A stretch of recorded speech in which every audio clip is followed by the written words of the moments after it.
Well, the Terrorism and Other Legislation Amendment Bill passed the Parliament this week with the support of the New South Wales Liberal Party. The Nationals claim it was rushed and flawed. For more, joining us live is New South Wales Nationals Leader Gurmesh Singh. Gurmesh, thank you very much for joining us. So, yes, a very early start, 3 a.m. I think you were up until, but part of this bill is placing a cap of no more than 4 firearms with exemptions for primary producers who can have up to 10. So you weren't in favour of this bill. That's just part of the bill. Talk us through why you were not happy with it.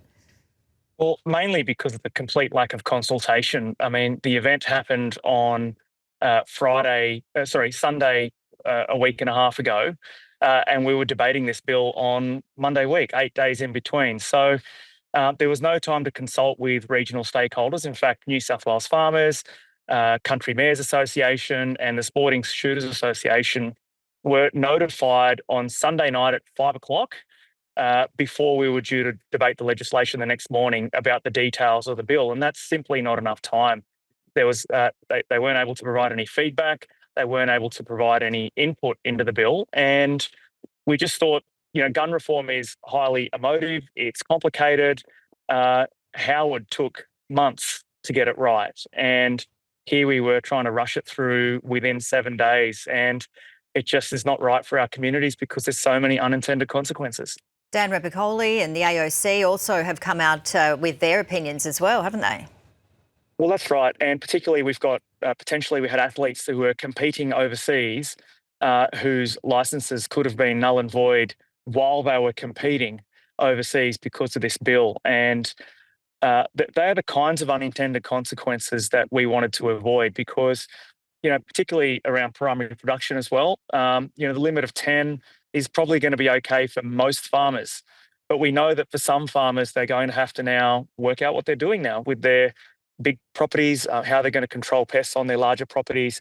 Will they expect now employees to bring their own firearms to help undertake that pest control? So there's those kinds of things. The sporting shooters who may require far more than 10 firearms to compete. We've heard of individual events that require 12 different firearms. And of course, they've got a carve out from the commissioner to be able to get more guns. But at the end of the day, there's just no certainty at all to our communities about what this bill means. And today we see in the news potentially a cost running into the billions.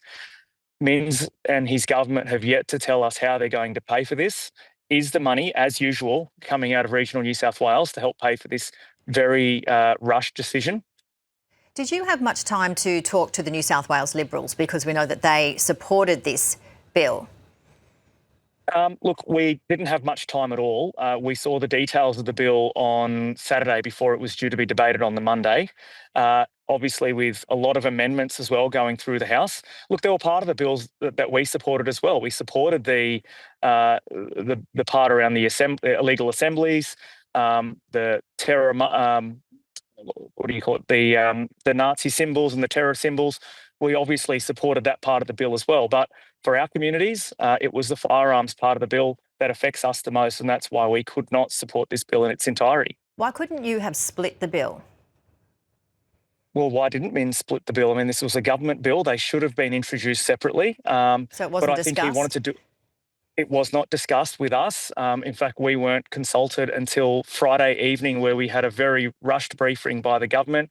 At that point, the bill wasn't drafted. We didn't see a physical paper copy of the bill. So very difficult to discuss something when you don't have it in front of you. There are also growing calls for a Commonwealth Royal Commission into anti-Semitism, which I'm sure you are well aware of. What's your thoughts on this? Look, absolutely, it's required, and for the life of me, I cannot understand why Anthony Albanese is delaying calling this Royal Commission, because we need to understand how this occurred.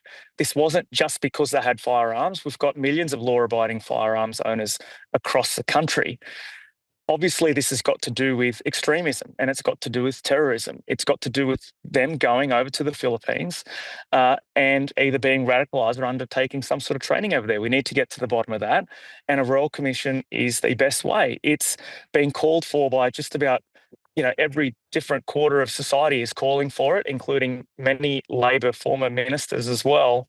I don't know why Anthony Albanese is dragging his feet. Ultimately, I think this could be his political downfall. And finally, we've got about 30 seconds to go, but getting back to the gun laws, because it's a big issue, as you've just been saying, for people in regional Australia. So talk us through some of the other things that people are really concerned about with these amendments. Well, the fact that they have to join a club in order to hold a firearms license. Now, if you live, 2 hours from the nearest town, and that town may also not have a club, you might have to drive hours every quarter just to keep your license renewed, just to go join a club. And farmers are already busy, particularly during harvest seasons. They can be working 18 hours a day already. They don't have the time to go off property, to go shoot at a club just to maintain their membership.